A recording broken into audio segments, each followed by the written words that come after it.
Hey guys, P here with Crunch Time Coaching, and today I'm going to give you 5 ways you can add massive topspin to your forehand. So if you're ready, let's get started.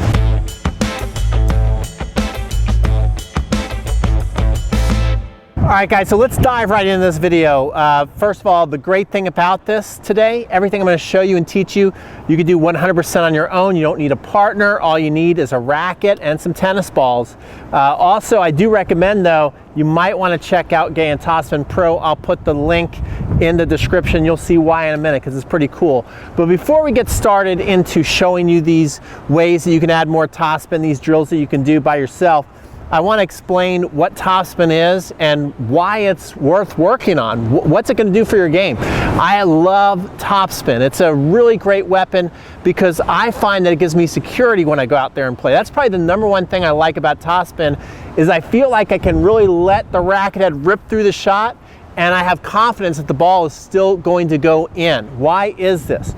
Because when you're hitting topspin, you're putting a spin on the ball that makes the ball roll end over end. Can you see how that ball is spinning? And when you do that, when you get beneath the ball and you do that, what happens is the ball's got this energy where first it rises, which is great because we've got the net in our way, and then it dive bombs in the court. Probably the best example to watch of how this topspin works is Rafael Nadal, who just won his 13th French Open, okay? And the topspin's a big reason why he wins. You know, so topspin is the opposite of underspin. See, underspin, the ball is working back towards you. Topspin, the ball is going forward and away. So I'm going to show you ways you can add more topspin to your forehand and drills you can do by yourself. So here we go. All right, now the first thing you might want to experiment with is the grip. Now you don't have to change your grip to get more topspin. Even if you have a continental grip, you can still hit topspin. But I got to work with the great Rick Macy a couple times, who coached Andy Roddick and the Williams sisters and Sophia Kenin, who won the Australian Open. He said the grip does give you certain things for free. So certain grips give you certain things for free. And if we're working on our topspin forehand, the semi-western grip can give you some extra topspin for free. So if you're in the continental grip, which is basically the shake hands grip, or if you just move a little bit over, now you're in the eastern grip. The semi-western, which is basically like you're holding the racket like you're cooking an egg here. A great way to find it is you can just drop your racket and pick it up. You do that, you're in the semi-western grip, and it might feel awkward in the beginning, but once you get used to it, it's going to give you some extra topspin for free. You're not going to have to work about it. We're not going to have to work at it or think about it as much. You're going to start to naturally hit topspin. Now, why does this grip do this? Well, let's take a look at the opposite of that, which is the continental grip, a little more old school. When you bring the racket back, the racket is even or even slightly up. Okay, this is good for chipping a ball. Okay, this is a nice way to hit a nice chip and charge or a nice defensive lob. But what I'm going to have to do to hit the topspin is kind of like a magic trick. The racket comes here, and now I'm going to have to manipulate my wrist to kind of get that ball to spin. Okay, I'm going to have to be very aware of the racket face not opening up. This, I think, was what set McEnroe back. The power game was in full effect towards the end of McEnroe's career. A lot of players like Lendl and Becker and Agassi, they had those more modern grips that we see today, and so they were able to hit more topspin. Now, so what happens when you put the semi-western grip in your hand here? Well, naturally what's going to happen is when you bring the racket back, it's going to start to face the ground. And you might be thinking, well, this is going to give me a lot of problems. If it's facing the ground, am I not going to hit a lot of balls in the net? And actually you're not. In the beginning, you might actually hit more balls in the net, but as you go through it, you get used to it, the ball is going to go over the net. I'm going to teach you how to do that. Okay, so what do you have to do to get that ball to go over the net? Let me just set up our Topspin Pro here.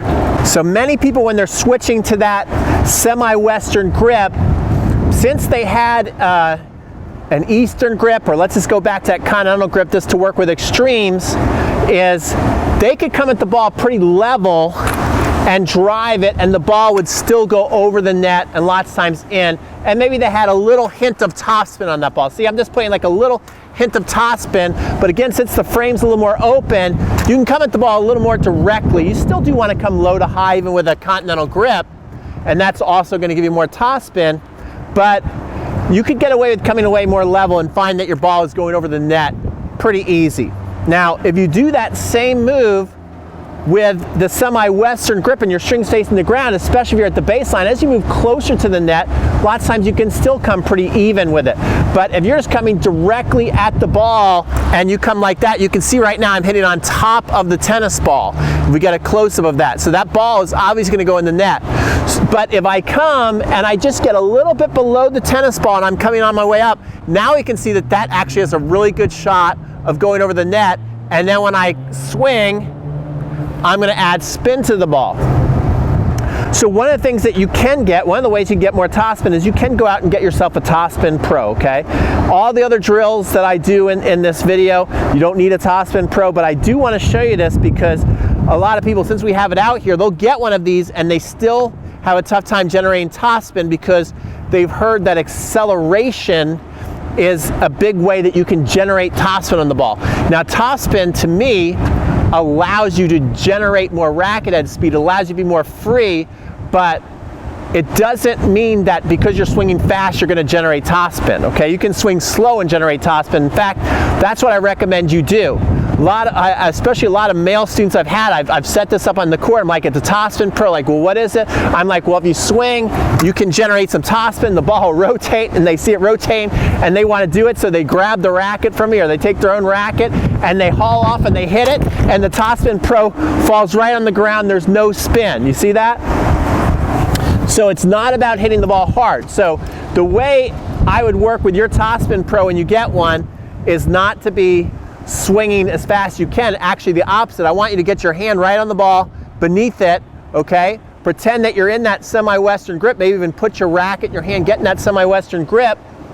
And then what you're going to do is you're going to get your hand right here, right beneath it. Notice how the hand is slightly angled towards the ground. That's what we want. I'm going to come right to the ball. I'm going to feel it, and then I'm just going to roll it. I'm just going to get that going over and over again. I'm going to come over my shoulder here, nice, light, and easy, feeling the ball, brush it. And then what I can do is I can get just a little further away from the ball and still see if I can generate that topspin. So I really like people to work with their hand first. And now I can see, okay, and notice how my legs are getting low, my hand is getting low, and you can see even without a racket, I can generate some great topspin. So I recommend when you get this, you first start working with your hand a lot. And you can see it's a lot of fun. It's kind of addicting. I almost had to stop myself. I could have done that for the next 10 minutes. So now what you want to do is you want to get your racket, and rather than haul off again, get your hand close to the ball and start to do that same exercise. And just see the ball rolling. As long as the ball is rolling forward, you don't have to ask, oh, is that topspin? Am I getting it right? The proof is in the pudding. It's right there for you. So then I'm going to get a little further away. Notice how my racket always starts a little bit beneath the ball, up and through. Make sure your hand's nice and relaxed. Okay, now I'm going to bring my racket back a little further. See, now I'm almost in that pro swing. The pros actually have shortened swing cycles today. So now I'm right here. Someone clocked a serve very fast at me, and I swung like this. I've been hitting the ball back with nice pace and spin. You can see that ball roll over and over again. So again, if you're interested in one of these, you can go in the description box below and you can get yourself a Topspin Pro. All right, but I wanted to show you guys that so you really clearly understand what topspin is and a great way that you can practice it. The rest of the drills from here on out are all going to be on the court with just some tennis balls. Okay, so the next drill you can do is you can actually hang out here in the alley and you can work on your top spin angle. This is a really great way to feel spin, and it's also an awesome specialty shot to have. So when people come to the net on you, especially if you're playing doubles, this is a great passing shot you can use on the doubles court. Or if you're in a singles point and you want to open up the court and you get brought in a little bit with a little bit of angle off the court, you can hit this shot. But to be able to execute this shot, you got to have topspin. So what you can do is you can just drop your racket low, and first you can start off slow. And I want you to be super relaxed. And what you're trying to do is get under it, over it, and get the ball to spin over there. See that? And you just keep working on this and seeing that ball go. Now you can see I didn't get low enough, so now I got to get under the ball and roll. We did it again. So here we go. I'm getting low, I'm coming up, and I'm finishing. One thing I want you to notice with my finish is I'm going to finish lots of times lower. okay? So this is another thing that can help you get more spin, is rather than work on that traditional follow through over your shoulder, you can spin up and then let the racket kind of fall. And think of yourself making a rainbow. You just don't want to come down here. You want to reach up as high as you can and come under. Now once you start to feel that you're getting this, you can test yourself a little bit and you can start to ramp up the racket head speed with each stroke. See that? So I'm coming here and I'm ramping up that racket head speed, really getting that ball off the court. And then what I want you to do is, once you feel like you're getting faster, like go kind of crazy with it. Be super relaxed, don't tighten up to do this. But what I want you to do is go as fast as you can with your racket head. You'll probably miss some more shots, maybe hit some miss hits, but see if you can still get that ball to roll in. If you can do that, now you know you're getting that feeling, getting the ball to go up and down really fast. So now what I'm going to do is I'm going to throw a little bit of caution to the wind. Also, when I'm doing this is teaching us to stay, which we don't want to do on every shot. Notice this ball is going short. If you want to hit a shorter ball, you're staying right through the hitting zone. You're staying there a shorter amount of time. You're picking up on your shot. This is where it's dangerous, so you can hit some balls in the net. You can hit some miss hits, so be careful about that, right? But it does teach you to really whip and brush the ball for extremes here. So now I'm just going to let it go super fast, and boom. See that? Fast racket head speed and spin. Fast racket head speed. That was a great shot. Fast racket head speed. Oh my gosh. And I am ready. I am ready for my doubles match now. They come in and they hit little angle shot. That's what shot I'm going to hit to pass them on. All right, so let's go to our next exercise. Okay, so our next exercise is harder than it looks. And I actually see Serena Williams last time, she'll warm up with this exact thing. Her coach will be right here, be feeding balls, and she's got to get the ball to go up and down quickly and keep it in the court. All right, this is a tough one. It looks easy, but it's hard. Now what you don't want to do is have the ball bounce pretty high so it's like above the net. You want to drop the ball low, so you got to hit it over the net strap and in. Right, so you've got to have topspin to make this work. You can see that you're going to hit a lot of net straps doing this. See, there you go. Again, when you do this, most likely you're going to have a shortened swing cycle. Not going to be with the ball that long. See, now if you go with it too much, it's going to go long on you. So it's staying with the ball, really quickly doing that, and it's going to force you to get below the ball. Quick racket head speed up and down. The negative part of this drill is, again, where if you go through the ball too much, you're going to hit them in the net and you're going to hit them long. So we're not staying with the ball very long. So the danger is, our last few drills we did, we're learning how to create all this massive spin, which is great, but we're hitting the ball very short in the court. Our next drill, we're going to start to feel that blend of spin, but also staying through the court to hit the ball higher and deeper, which is a very devastating shot. I actually call it the ultimate rally ball. Rafa's mastered it, Novak's mastered it, and now it's our turn to master it. Okay, so our next exercise is the ultimate rally ball. What I want you to do is I want you to come here and I want you to measure out 2 racket lengths and just really look at that. Okay, so there's one, then you put your hand here, then do there. Now go, okay, I've got to hit the ball that high over the net. That's a pretty good amount over the net. Take a good look at that, and that's our target. We want to hit that high over the net and have the ball still drop in. Now, if we're getting it that amount of height and it's still going in, we're definitely going to get nice spin on the ball, and we're going to have to stay with the ball longer in order for the ball to go that far, that high over the net, and then drop in, okay? So here we go. Watch this.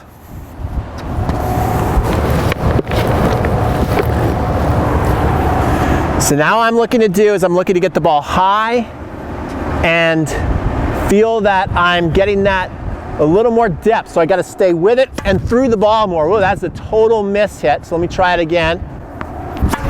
That's the ball we're trying to hit. Okay, I call this the ultimate rally ball, to where the ball is going high over the net and still dropping in. There we go again. That's pretty good. And what you want to be doing as you're doing this, you want to kind of say to yourself, now this is higher than the normal rally shot, right? I call it the ultimate rally ball because once you get it mastered, it's going to be going higher on your opponent, and they're going to have a really tough time hitting it.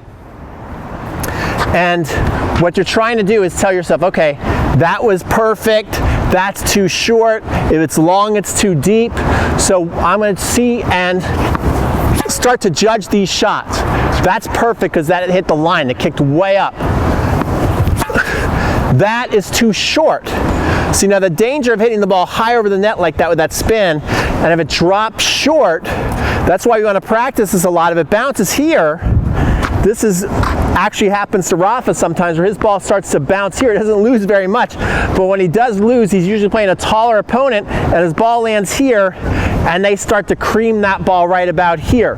If his ball bounces around here, doesn't have to be right on the line. If he starts to bounce it here, then he's probably going to win. Very, very few people can beat him when he does that.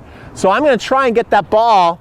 This is a mini tennis court. If you have one on your court, or if you have some pickleball lines, try and get the ball to those lines back there in the corner, and then you know you're developing a really deadly topspin shot. So here we go, I'm coming here and up. That's way too short. We got a windy day. So I notice I practiced those couple drills where I really worked on that spin. So now we do have a lot of spin, but we've got to have a little more drive. So I've got to stay with the ball a little longer before I come up and around. If I come up and around too soon, I'm hitting a short ball like that, which we don't want to do. So let's see if I can coach myself here and hit a deeper ball. That's the exact ball I want to hit. So you see, you got to really coach yourself, be your own doctor, really analyze each shot that you're hitting. Now that one went slightly long, so that time I did what? I stayed with the ball too long. I need to come up a little sooner. So we'll just do one more shot here. And that is, I don't know, it felt pretty good. It was either on the line or a little out, I couldn't tell. But I think you get the idea. This is a great drill you can do to add more topspin. All right, I got a couple more treats for you. Okay, so if you're watching this video, you're going, okay, Pete, I went out and practiced this. You're right, I'm getting a ton of spin, but now it's like too much spin, and I can't hit the ball hard with power. How do I find that perfect blend of power and spin where I'm hitting the ball lower over the net, but still got the spin to keep the ball in? I actually learned this from Time Value of Tennis. This is a great tip I'm about to give you, and I love how they talked about it. It's like, now you're not necessarily always going to have to hit the towards the bottom of the strings, but I want you to aim more. We've been taught so much to aim right for the middle of the strings, and that's a good tip. That is the sweet spot. That's the ultimate sweet spot. But if you're slightly off of that and the racket face, you hit it on top, the racket face is going to open and the ball is going to launch lots of times, okay? So if you come here and you hit on top and you're loose, especially if you're relaxed, the ball is going to kick back that way. If you hit it lower, just below the equator, if you aim there and you hit it, look, the racket is kicking down, which is going to keep that ball down. So if you get under the ball, but then aim for the lower part of your racket, you're going to hit a ball that still has spin on it, but it's going lower over the net. And now especially we're thinking about driving through, really keeping that blade through all the way here. Look how we're extending out. You want to feel like the racket's leaving your shoulder socket and then coming around. This is how you're going to add more power and spin to the ball. It's going to go through the court a lot faster. So here we go. I'm getting set here, aiming for the bottom. You see how that ball is now going through the court. It's staying lower. Again, we're going to get set, aiming lower. See, now the ball actually hit the tip, but it still went in. One more. Okay, so you can clearly see that now we're getting a nice blend of power and spin. Those balls are going lower, but we still got the spin to keep it in, so we're allowed to play aggressive but free. I've got one more tip for you that you can do on your way out of the court, and you're going to love it. Okay, so this next exercise, I knew it before, but I fell in love with it when I saw an 8-year-old student of mine that I called the Young Gun. I knew he was going to be amazing. He went on to play very, very high level Division I tennis, and he was one of the best students I ever had. He was awesome. And one time we were all going around picking up balls, I noticed that Victor spent some time on the fence, and he was really studying the swing path, and he wanted to get that nice topspin. So he's coming here, coming to the fence, see that? And then rolling up, and then rolling over, letting it relax. Okay, and if you do this exercise, you're gonna see your contact point. It's gonna be nice and out in front. Once you get there, now you're gonna roll over. So now you can get that nice feeling of relaxation and topspin. Relaxation and topspin. Then what you can do from there is just turn around. The ball, doesn't matter if it goes in or out, just try and feel that nice same relaxed move of topspin up, down, and through. And there you go, guys. Those are your 5 ways that you can get massive topspin on your forehand. I'm telling you, you go out there and you do that, you're gonna feel a lot of topspin. All right, so I hope you enjoyed this video. You go out and you do those exercises, you're definitely gonna be getting more massive spin on the ball. If you need more help on your forehand, if your forehand is a challenge for you, guess what? You're in luck. You're in the right place at the right time. I'm gonna play a preview to where you can start a 7-day forehand challenge. Not only are you gonna unlock my forehand challenge, but you're gonna unlock my serve challenge and a whole bunch of other challenges. Other than that, I want you to watch this preview and then click off to the page so you can learn more about it. This is Pete from Crunch Time Coaching signing off. Thanks so much for watching this video, and we'll see you on the next video.